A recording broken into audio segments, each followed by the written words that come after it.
John, the biggest star in the game is in our backyard this week. That's Shohei Ohtani. Yeah, I'd say probably the two or three biggest stars, right? We have Judge here also and Mike Trout. So I'm looking forward to getting out to Yankee Stadium. Haven't seen Trout and Ohtani since that WBC finale, which was a spectacular ending, as we'll never forget. Ohtani striking out his Angels teammate Trout, and it's going to be an event at Yankee Stadium. I'm sure Yankee fans and Mets fans are going to be clamoring for him to come to New York. We'll see if that's actually a possibility. We'll talk Ohtani's future. We'll talk Brett Baty's present. We'll talk where Aaron Hicks might be going next. We'll talk about some teams that have gone off to bad starts, if we should be worried or not. And we'll be joined on the show with Joel Sherman and John Heyman by the general manager of the Houston Astros, Dana Brown. Stick with us.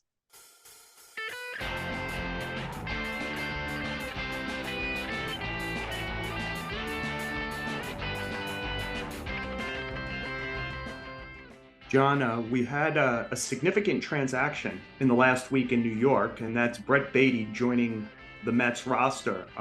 We probably knew it was coming at some point. We didn't know when. It's pretty early in the season. What do you think it means for the club and for Baty? Yeah, I mean, it's a plus for the club, definitely. I think Baty is probably ready. Looking at those stats in the minor leagues at Syracuse, batting .400 with a 500 on base and over 1,300 OPS. I know the fans were clamoring for him. I thought it was okay to send him down after a good spring. I mean, you're not facing great pitching in spring training, probably comparable to what he was facing in AAA, but he didn't have as many AAA at-bats as a lot of great hitters, Chris Bryant, Jordan Alvarez, Acuna. So I thought it was okay that the Mets sent him down, and I think this is the right time to call him up. He obviously was killing it at AAA, and Escobar, as much as we all love the guy, and he can play third, you can't be batting 100 in the major league level. So made sense. I think eventually Baty's going to be that number 5 hitter that they need. Because right now you got a rotation of guys, and give Alonso credit, leading the majors as we do this with 8 home runs, tied with Wisdom, doing an incredible job. They basically have a rotation behind them at number 5, good hitters, but not number 5 hitters, not bona fide sluggers. And I think Baty can fill that role. Yeah, I think this is one of the realities, John, of having the $350 million payroll, that traditional patience isn't just going to be there. Escobar didn't hit very well last year. There was some thought, he had a personal family issue. He's going through a tough divorce. Did that lead to the problems? He seemed to have his head clear in September and play well. They were hoping for more of the same. The fact that as a switch hitter, his weaker side has been left-handed, the fact that Baty's left-handed plays into this. I think, to your point, he's going to end up being a middle of the order. And I just wonder how many bullets the Mets feel they're going to fire. Look, the pitching in AAA, as we know, is not spectacular. It's hard to do apples for apples. But Baty has started off great. Ronnie Mauricio has started off great. Vientos has started off great. The bottom of the Mets lineup has not started off great. And so the question is, do they go to that? Do they trade from that? Because they do have the positional strength in the minors, but not the pitching depth. Do they need to ultimately use some of this to go for pitching? Because this is a go for broke kind of year for them. So I just wonder about that, John. Well, I mean, the hope is that Verlander will be himself when he comes back, and that Scherzer will be really good, and that both of them will be able to finish strong. Obviously, Verlander was great last year. Scherzer was really good, and neither of them finished that strong. Verlander did get his win in the World Series. I mean, it is something to think about. Mauricio and Vientos, they looked like they were major leaguers in spring training. They were even better than Baty, I think, and hitting better pitching. And I think we're going to see them up before too long. The Mets minor leagues right now are probably above average. So it's certainly improved a lot. Obviously, having those 5 picks last year helps, but Mauricio has really risen. Baty is going to be a great hitter. The question only with him is the defense. Is he going to be a decent third baseman? I think most people think he's going to be average, which would be great because the guy can hit. Yeah, well, the third baseman is going to be Baty. So the question is, does Vientos go to first, corner outfield, DH? Look, it's a point I've made in the newspaper, in the New York Post, John. It's a point I've made on previous podcasts. I would get Mauricio off a shortstop now because he's certainly not playing there. and I would start playing him in left field and see if he can handle that and bring his bat here. I do think, John, that the Mets and Yankees have this similar situation. The Yankees have the second largest payroll by quite a bit, difference between the Mets, but a large payroll. How much can they sit around and wait for things? You wrote a column in the Post this week about, you encouraged the fans, look, Aaron Hicks is going to get one more shot here, probably with Giancarlo Stanton injured, to get some at bats, to see if there's any value. He's got 3 years at $31 million left on his contract to begin this year. If he has any value, can you give the guy a break to just see if he can play a little? It's kind of self-defeating to keep booing the guy who seems to be cowed by the booing. Between him, Donaldson, and Kiner-Falefa, I think they were like 6 for 62, those three guys. Those were the three guys who went into the season with real questions about it. Donaldson's due off the injured list soon. What's the level of patience for the, Hicks and the questionable Yankee veterans? Yeah, I mean, Hicks is going to get this chance. Aaron Boone clearly made that clear when he's talking about it. Obviously, you've got Franchi's doing a good job. He's going to get more chances, and I think the fans will be happy with that. The fans are obviously upset with Hicks. I get it. He wasn't good last year at 89 OPS plus. This year he's at -12. Now, that's only 22 at-bats, but, I mean, the fans have just been so tough. I just don't think the booing is of any value, and I'm not a big fan of it at all. I never was. I don't get it. I mean, the home players, obviously some of them like Judge are like, it's no big deal. He can deal with it and he's fine. He loves New York, all that. But I mean, obviously it ran Joey Gallo out. Basically, he couldn't take it. He couldn't understand it. Boone says that Hicks is past that. I don't know that he is. I mean, we're just giving our opinions here. Obviously, it's better for Boone to say that he thinks he's past it. I doubt it. It's not good. And I don't think it does much booing the other team. Correa seems to like what he said. He was fueling his Ferrari or something like that. Obviously, Altuve, it's not hurt him in any way. I would stop the booing now. I wrote the column suggesting that, and that's probably the most hated column I've written in a while. Yeah, fans don't like to be told what to do, but I get it. They're allowed. They're allowed to boo. That doesn't mean they should boo, though, right? No, I actually agree with you. I've never understood booing, especially like I could understand if you thought the player wasn't playing hard. Maybe boo effort as opposed to performance. But I'm going to use the rare curse word because I think it's double what Aaron Boone has offered the public, which is that the booing isn't bothering Hicks. Go look at his numbers at home since the booing started in about last July. He's gone into a complete turtle. The other bit of crap is that Boone is going to give him chance. The way that Boone has used him this year, Boone to me is clearly sending a signal to his bosses. Hey, it's time to eat this contract and go. You can't have a player on the team who can't play home games, and you can't have a switch hitter on this version of the righty-heavy Yankees who can hit from the left side with success. So he has the double whammy, Hicks. He can't hit from the left side well, and he can't play half his games, essentially. And I think that Boone, by the way he has not used Hicks in some obvious, hey, why not get the bat in the lineup situations, is a scream to his bosses. John, this is an interesting week in baseball. Fernando Tatis Jr. comes back from an 80-game suspension, and we do get the two guys who finished at the top of the MVP ballot at Yankee Stadium for a few days, Aaron Judge and Shohei Ohtani, who's kind of a traveling band, right? A star wherever he goes. And clearly, once he comes to New York, that's going to open up is, hey, where is the free agent to be guy in his walk year going to play next year? Is it Queens? Is it the Bronx? Is it a different part of Southern California? John, what do you think about this? Yeah, I mean, obviously the Padres look like they could use Tatis right now. And, at that point, they'll have 5 superstars and no excuses to have a mediocre record anymore. As far as Ohtani and Judge, it's going to be quite a show. Obviously, we saw Ohtani just pitch in Boston, so he's not going to pitch here. But, man, that guy can hit. To see that batting practice at the WBC, I've never seen guys scrape the roof at Marlins Park, Lone Depot, whatever you call it. I mean, his batting practice is ridiculous. It's beyond Acuna. It's beyond Judge even.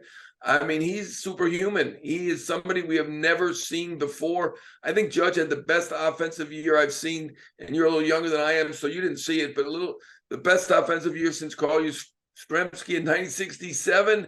And I think the WAR bears that out. But overall player, I mean, there's nobody like Ohtani. I don't think we'll ever see anybody like him again. One of the top 5 pitchers in baseball. A case can be made that he's been the best pitcher over the past 10 or so starts. This year, I think Cole's been the best, but he's been right up there with McClanahan, maybe. Incredible slugger. I mean, if over a 500 slugging percentage, amazing player. In terms of where he's going, I kind of think that, well, he wants to win, first of all. So that would mean the 2 New York teams would have a good shot at him. But 5.5 years ago, when he was able to pick and choose his team, he had 7 finalists, 5 on the West Coast. The 2 that weren't were the Chicago Cubs, Texas Rangers, nobody on the East Coast. And he sent word, rather honestly, to the Yankees that he couldn't see himself in New York. Now he's been around the league for 5 years. His handlers will tell you he's going to consider everything, which is what they have to say. Of course, I'm still going to be surprised if he ends up with the Mets or the Yankees. I'm not going to guarantee anything. We don't know for sure, but the Dodgers cleared the payroll. They win every year. Obviously, they're not winning so far this year, but they win every year. He wants to win. He's obviously comfortable on the West Coast. To me, the Dodgers are the favorite. They've got the money.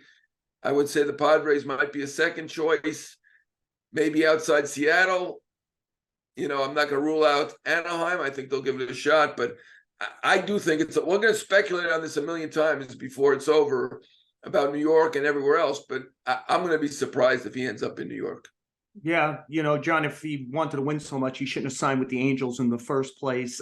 You mentioned 7 teams. I think it was 7 for 7 who train in Arizona as well also. So I think he has kind of tipped his hand a little early. On the subject of early, John, at one of our other jobs at the MLB Network, our good friend Brian Kenny on his show MLB Now plays a little show called Concerned, Panic, or Doomed.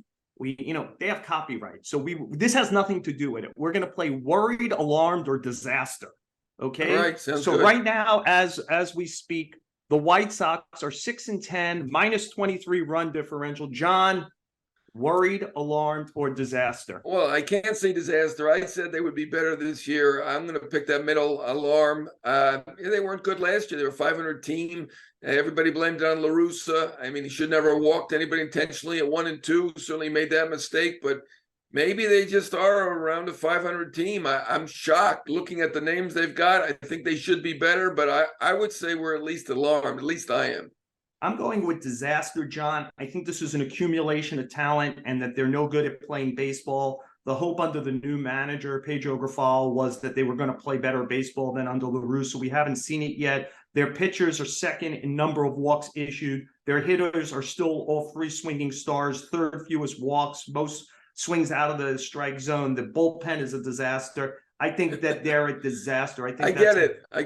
Yeah. So how about we go to it's interesting. The White Sox, as we're speaking, the White Sox and the Phillies are playing a series, including a doubleheader as we speak here, John. Phillies 6-10, minus 16 run differential, defending NL champions. What do you think? Are they worried? Are you worried, alarmed, or disaster? I'm worried, but I'm worried about myself because I said they would win that division, and they don't look like half the team that Atlanta looks like right now. I'm shocked. This one really surprises me. I thought they'd be really good this year. Looking at that lineup, it's outstanding. At least the names are, and when they get Harper back, they're going to be even better. I still think this is a playoff team. I feel like there are 6 playoff teams in the National League. American League looks wide open to me. It looks like 9 or 10 teams could be in the playoffs. I feel like we know the 6 National League teams that are going to be in the playoffs. Maybe we're wrong. Milwaukee looks pretty good. Arizona looks pretty good. Maybe they'll open it up. But I'm just going to say worried on Philly. I like that team too much. Yeah, I'm someplace between worried and alarmed because I'm with you. I think that they'll probably get okay. Harper, I think they purposely didn't put him on the 60-day DL because they think he'll come back from his Tommy John surgery. Before that, their offense has been pretty good. My alarm thing is the arm hangover from pitching deep in the postseason last year. Ranger Suarez hasn't pitched at all. Wheeler and Nola have not looked like themselves. They put some effort into the bullpen. I don't understand the Kimbrel signing. He hasn't been good for a couple of years now. Soto hasn't helped them. I think they got a pitching issue, especially if there's kind of like a pitching deep into October hangover the next year. John, why don't we finish up this segment of worried, alarm, and disaster with another National League team? I think the one that everyone expected would win the division this year, and of course still might. It's the Cardinals. They're 7-10. They're minus 10 run differential. And as we speak, they're actually last in the division.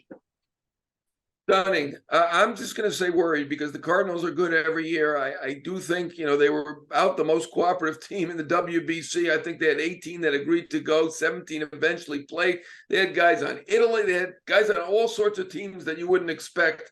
Lars Nootbaar was on Japan. They got off to a rough start, obviously. I like that Ali Marmol called out Tyler O'Neill. I think Tyler O'Neill did have somewhat of an excuse on that play, but I thought maybe that would kickstart him. It hasn't done that yet. I still like the Cardinals. I still think they're going to win that division. So I'm just going to say worried. I guess I'm not that as concerned as you are about all these teams. Yeah, again, I think that they're more closer to concern than alarm for me. But my concern, a little bit starting pitching. They have 2 quality starts in 17 games, both by a guy we know well, Jordan Montgomery. Matz hasn't looked good. Mikolas hasn't looked good. Adam Wainwright is 40 and has been on the injured list. I think this is a team that's going to regret like 2 bad trades, right? What would the number of championships be if they don't go after Ozuna and they keep Gallen and Alcantara, right? Like those are number one. Those are 2 number 1 starters. It's kind of what they're missing. And by the way, that bat is Randy Arozarena. Like, they could have just kept him instead of Ozuna. They just kept their own. Nobody develops better than them as bringing players to the pros, to the majors. But, man, they do not maximize it at all. Well, they draft and develop great. I will say that they've made some good trades. Obviously, Arenado and Goldschmidt were great trades. But, I mean, that Gallen and Alcantara trade for Ozuna is one of the worst ever, and give the Marlins credit. They did a good job. Mike Hill did a good job with that deal, and that's certainly a regrettable trade, one of the most regrettable ever.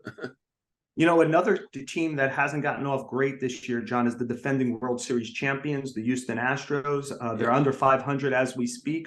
We're going to talk about that start and everything else with their general manager, Dana Brown, if you stick with us on the show with Joel Sherman and John Heyman.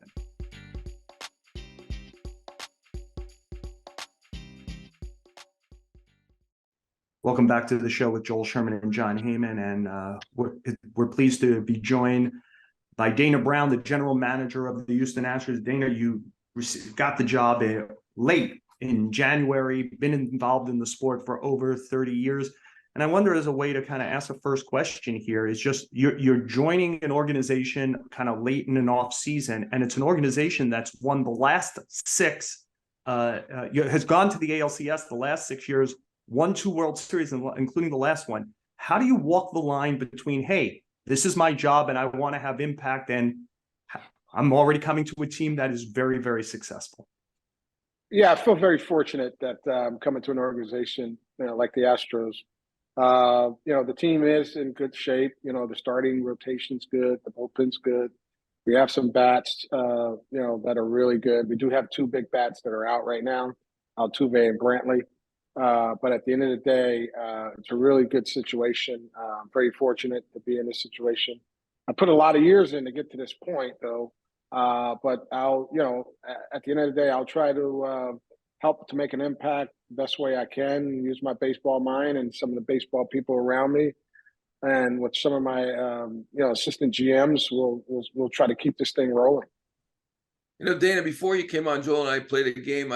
We didn't call it concern, panic, doom, but that's basically what it was about. Good teams, or teams that we thought were going to be good, starting slow. I think we covered the White Sox, the Phillies, and the Cardinals. Your team, I think, is 8-9 as we do this. How do you feel about this team? I doubt you're panicking or feeling it's doomed or alarmed, whatever we called it. Are you concerned, though? No, not at all. I think there would be more panic if the rotation wasn't good. I think we have a really good rotation, and we still have McCullers out, which he'll be back at some point. But the rotation is good, as I said. The bullpen's really good, and we have some good bats that are still good in the lineup. We play really good defense, and so I think we're built to win. I do think it's going to help when we get Altuve and Brantley back. Not only are they really good players, but they're really good makeup guys, and they both bring energy and leadership to the club. And at the end of the day, when we get those guys back, I think it's going to make a difference. It should be pointed out that Houston also started 8-9 last year and somehow still won 106 games and the World Series. So we probably won't doom you 17 games in the season. No. Just because you opened it up, can you give us a status update on where you think Altuve and Brantley are? Because, if anything has been a problem through 17 games, it's probably been offense for you and length of lineup. When do you think you'll be getting those two players back? Yeah, so Brantley is hitting live BP right now, and he's going to play in games next week in AAA. And so we anticipate him being back shortly after that. Altuve is coming along with his thumb. Actually, he's going to be going in for x-rays. And, the x-rays are going to tell us a lot, in terms of how it's healing and things like that.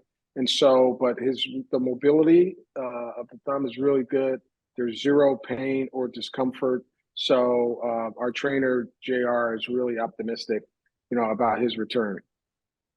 You're one guy I actually believe on medical reports. I'm always skeptical. And everybody told me that Yordan Alvarez was not going to make opening day, but you said that you felt that he was. And not only that, he's been fantastic. So you were right on about that. I want to change the subject, though, and ask you a little bit about some of your young star players. I know you tried with Tucker and with Framber Valdez, two really cornerstone type players, but they have years to go before they're a free agent. Where does that stand, do you think? You're still hoping to keep them? The Astros are a team that's kind of drawn the line. I can't ever criticize anything the Astros have done. They've been great, but obviously drew the line with Correa and with Springer and lost two great players. You still have hope with Tucker and Framber, considering you do have years to go with them? Yeah, well, right now both talks are on pause right now, and so we're just getting cranked up here with the season. We still have a vision for getting both guys done at some point. I do want to point out that we have those guys both secured for the next 3 years, so that's a really good thing. 3 years is a long time, so we feel good about that. But if we can get them beyond those 3 years.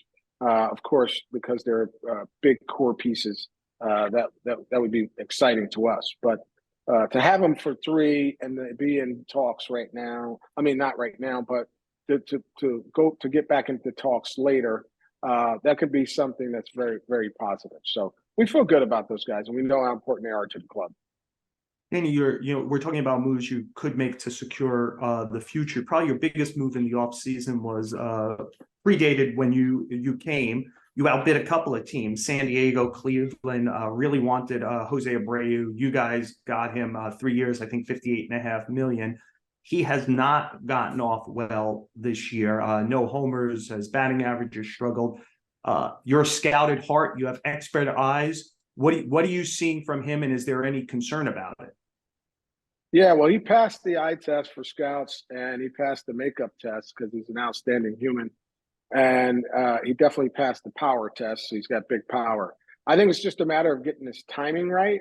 I feel really good about the bat. I think he's going to get to his power. I think there's no doubt about that. Last night he hit a ball off the center field wall. He absolutely crushed it. I thought it was going out. So I think some guys are notorious for starting off slow. He's probably one of them. But I think that without a shadow of a doubt, he still has the power. He still has the eye-hand coordination. I think he's pressing a little bit because his timing is off. But make no mistake about it, I think he's going to be fine. And of course, our infielders love a big target over there, and we think he's going to be just fine at first base. So we feel real secure with him. It's just a matter of time of him getting his timing right and getting on a roll. And some guys, once they get that 2-hit game 2 days in a row, they'll go on a roll. And so I think he's one of those type guys. Yeah, he had a season, I think, where he had 70-something at-bats at the beginning with no home runs, ended up with 32 or 33 home runs. So that's just been his history, I think. So I'm with you there. I want to ask you about another contract situation. That would be Altuve and Bregman. Now, Altuve has signed 2 long-term deals already with Houston, and Bregman signed 1. But they still have a couple years to go. Where do you stand with these guys? Are you going to try to face that in the off season? Is that something you like to get done? Yeah, I mean, at some point we'll circle back. Most likely will be the off season, but right now there's no talks of extensions going on anywhere across the organization. So, but at the end of the day, we've realized that Altuve loves playing here. He'll love to continue his career and finish his career here in Houston. And then Bregman is pretty much has his whole family here. He's not too. His family don't live too far away. His immediate family is from the area. So at the end of the day, I think we'll get both guys done. It's not going to be anytime soon. It'll probably be toward the end of the year. I'm sure that we understand and realize how important these guys are to the franchise, and they've been good. They've been good players here. And at the end of the day, my prayer is that they both retire here. Dana, you mentioned the strength of the team so far, and it's really a strength of the team last year, has been your starting pitching, which is really saying something considering you lost the AL Cy Young Award winner in Justin Verlander, who signed with the Mets, and you haven't gotten an inning yet out of Lance McCullers. And some of this has to do with Hunter Brown stepping in and pitching so well. I wonder, what do you think about Brown? And look, when McCullers comes back, is Brown just earning his way? Is he going to stay in your rotation no matter what? Yeah, so Brown certainly passed all tests, whether it's scouting, analytic, TrackMan data, all of the above.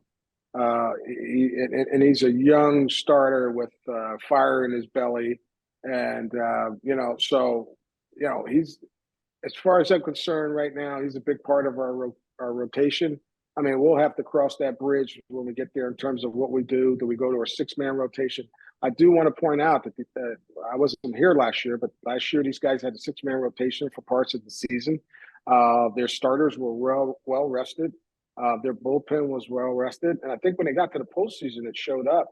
And contrary to that, like I was in Atlanta, and I thought we had a better team last year, but our starters were out of gas a little bit. I mean, Fried, I think, was topping out at 92 or 93.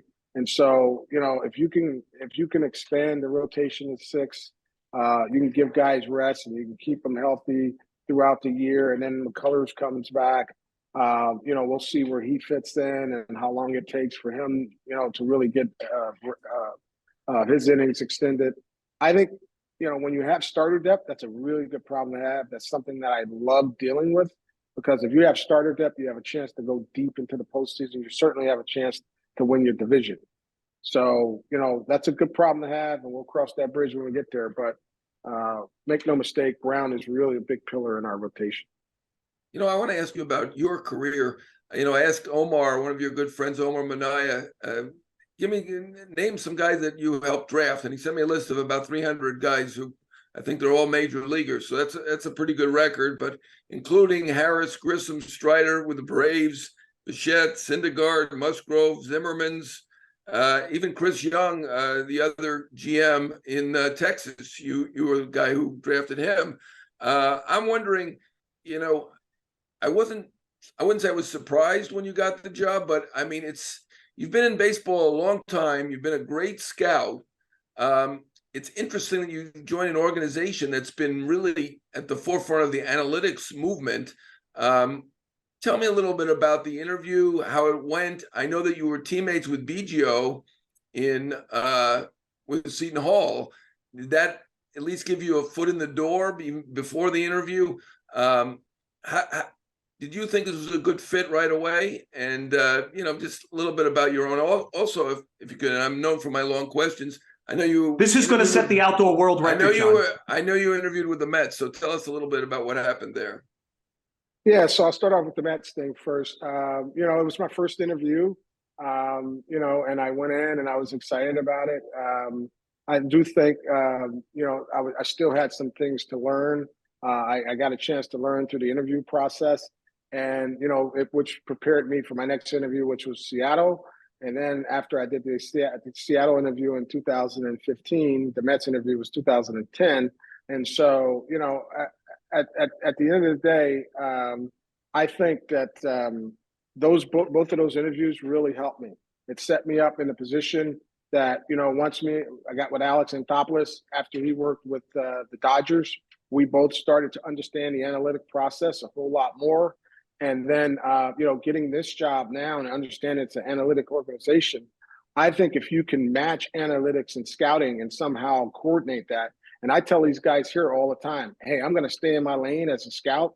I'm going to really dig deep and pull the information that you guys have from an analytic standpoint. We're going to combine the two and weigh the evidence of the makeup. And if you put all that together, you got makeup, analytics, scouting. I think if you combine all of those things, you got a chance of making some wise baseball decisions to put together some championship clubs. So I actually embrace the analytics side. I know that there's a lot that I don't know, but I know that I do know a lot about baseball. And when you combine all that, I think you got a chance of making good decisions.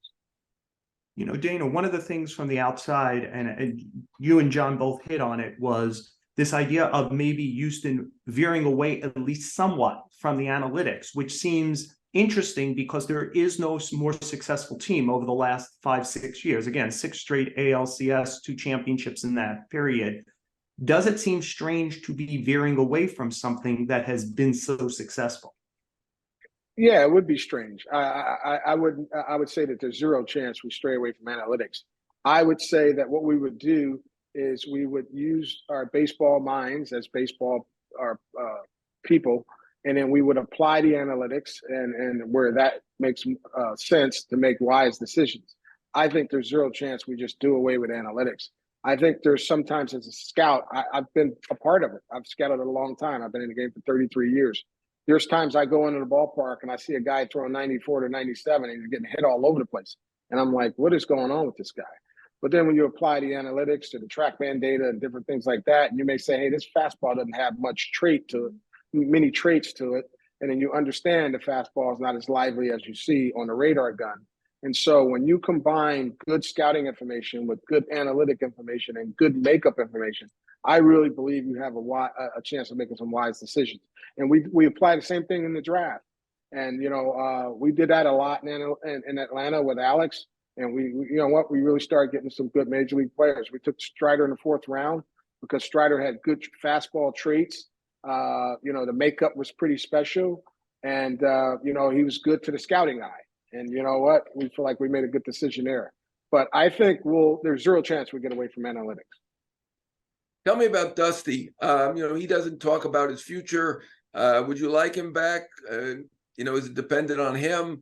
And also, how is he dealing with the analytics? I know when I talked to him in spring training for a long interview, it was obvious last year that he got to make a lot of decisions, probably more than a lot of managers do these days. He kept playing Maldonado, probably against analytics. He put Pena batting second, probably in the World Series, probably against analytics. And so he was able to do his stuff, but I still kind of get the feeling that he'd like to make every decision. And that's not the way it's done today. How is it working with him? And would you like to see him come back? Yeah, so I love Dusty. I think Dusty's an outstanding baseball man. I think Dusty's been around a long time. I look at a guy like Dusty and I say, look, when I was a kid in the 70s, I was watching this guy play on TV. So it's great. So, there's a part of me that I know I can learn a lot from Dusty. And I think Dusty's learning and growing just from talking to me as well. He's growing and learning from listening to what I think about the scouting side when I evaluate players. When we talk the analytics to him, I think he will always be a baseball guy and an instinct guy first. And I think he'll always yield to his instincts. But I do think he has a part in his heart for some analytics, and he will embrace it. I think he's going to make some decisions on the field that we don't understand, but at the end of the day, I think he's going to listen to what you have to say about analytics. And when it makes sense with his instincts, I think he'll combine the two and he'll make wise decisions. I don't think any of us will bat 1,000. Even when you're going with analytics, you're not going to bat 1,000. But I think Dusty is the type of man that he goes with his instincts. He has a phenomenal relationship with the players. I watched this guy operate. He is outstanding with tapping into the psyche of the player. He's outstanding at really giving the player a kick when he needs to kick. And he's outstanding at putting his arm around their shoulders. So I love the way he operates. And you know what? When it comes push come to shove, and we have to start talking contract negotiation and things like that, you know, we'll get down to the nitty gritty, and we'll talk some baseball, and we'll try to get this thing figured out. But I love the guy as a manager and as a baseball guy, and I think he's an instinct guy, but I do think he has room in his heart for analytics. You know, as a way to wrap up, let me ask a macro question about how the Astros are run in baseball operations. There was a sense from the outside that as the team has gotten further away from the Jeff Luhnow administration, that the owner, Jim Crane, and maybe some of the people he listens to, like all ex-players, Reggie Jackson, Jeff Bagwell, Craig Biggio, Enos Cabell, have a real outsized influence and the owner's ear. Can you tell us how this works? And are you concerned who has the owner's ear besides the actual general manager of the team? No, I'm really not concerned about anything. I've always said that it takes a group. There's wisdom in a multitude of counsel, and I think it takes a group of people to put our heads together to make wise decisions. And so, at the end of the day, I talk to probably Bagwell almost every day. I talk to Biggio. I talk to Enos. I talk to these guys every single day, and I think that it's important to get the baseball mind. These guys have been on the field and have been very successful as major league players, and even Reggie Jackson and his stories. But at the end of the day, I think Jim Crane knows and understands that it's a collective effort, and he will always lean toward the group effort and making the wisest decision. I don't think he's going to lean in one way or the other. He's not going to lean far to the scouting side, far to the ex-baseball player side, or far to the analytics side. I think when you talk to Crane, you have to tell him, hey, this is what I think is the best thing to do. And you know what? I think he rolls with the things that make the most sense. I know Joel said we're going to wrap. I did have one more question that was eating at me. Seton Hall, your team, you had college team with Craig Biggio, Mo Vaughn, Valentin, yourself. I mean, at the time, did you think that Biggio was the Hall of Famer, that Vaughn was going to be a good slugger at the major league level, Valentin was good? You're a scout at heart. You're one of the best scouts ever, probably. Well, how would you have scouted these players at the time and yourself? I mean, you played professional baseball as well. I mean, obviously you've become very successful in the executive level, but what did you think playing on this team of superstars? First of all, we always clown John Valentin, and we tell him, man, you hit ninth on that club, but you played 12 years in the big leagues. That's amazing. Pretty good. So we pick on him. That team could have gone to Omaha, but we didn't have any pitching. We had Kevin Morton, who ended up pitching in the big leagues, but he was a freshman at the time, so I don't think he was ready to carry the workload. But at the end of the day, it was a really good team. And I was always scouting, as you said, John. I've always been an evaluator. I've played with a lot of good players. And scouting is a bunch of you draw parallels, right? Hey, this player reminds me of that player. This player and I played with a lot of different players. And being on that team and learning the whole grind of what it takes to win and the makeup of the player. You take John Valentin. He was a walk-on at Seton Hall. He came in. He ended up being in the starting lineup. He ended up getting drafted in like the 5th round by Boston. And so at the end of the day, you learn all of these different things as a player like myself. And I was just like a speed guy with no power who could really run and make contact. And you know what? They came in to see Biggio and Vaughn and Valentin. And they said, hey, what about that center fielder? He can run a little bit. So they got me drafted. So I understand that in terms of the draft and how other guys get a chance because you're coming to see the big deal guys. But at the end of the day, I've learned a lot, and Seton Hall was a big stepping stone in my life.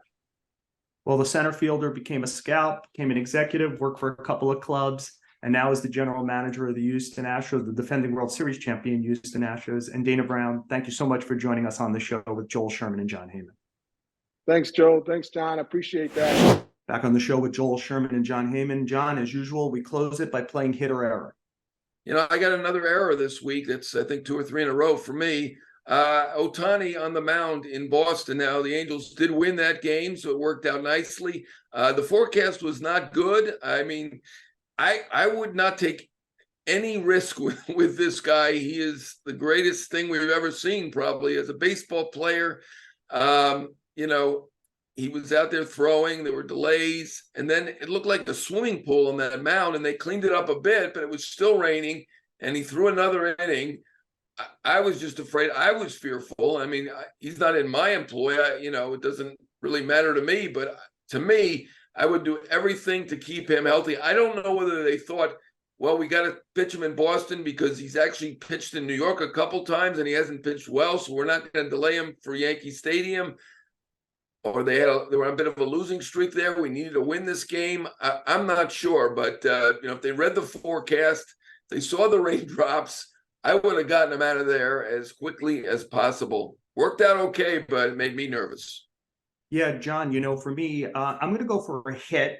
I'm playing out of type. You're doing errors and I'm doing hits. We're playing out of type here. I'm going to go for a hit, which is, the Atlanta Braves are off strong this season. And the last 2 years, they've won their, fourth and fifth straight NL East title. In 2021, they didn't get over 500 for a single day until the first week of August. And they trailed the Mets for a good deal of that season. Interestingly, like DeGrom and Acuna and Ronald Acuna were hurt at about the same time. The Mets fell apart. The Braves somehow got better, losing a guy who was like the MVP front runner, and they went on and won the World Series. Last year, the Braves spent 1 day. They were 2-1, above 500 over the first quarter of the season, and yet still won 101 games, tracked down the Mets again and won. I do wonder what it means for their season if they get off strong. Is this the year maybe the Mets catch them from behind instead of the other way around? We'll obviously be tracking that all season if you continue to listen to the show, a podcast from the New York Post. Thank you to our producers, as always, Jake Brown and Andrew Hart. Don't forget, this show drops on the Yes app Wednesday by noon each week. Subscribe to the show on Apple Podcasts, Spotify, or wherever you listen to podcasts, and please give us a 5-star rating. And please stick with us every week on the show with Joel Sherman and John Heyman.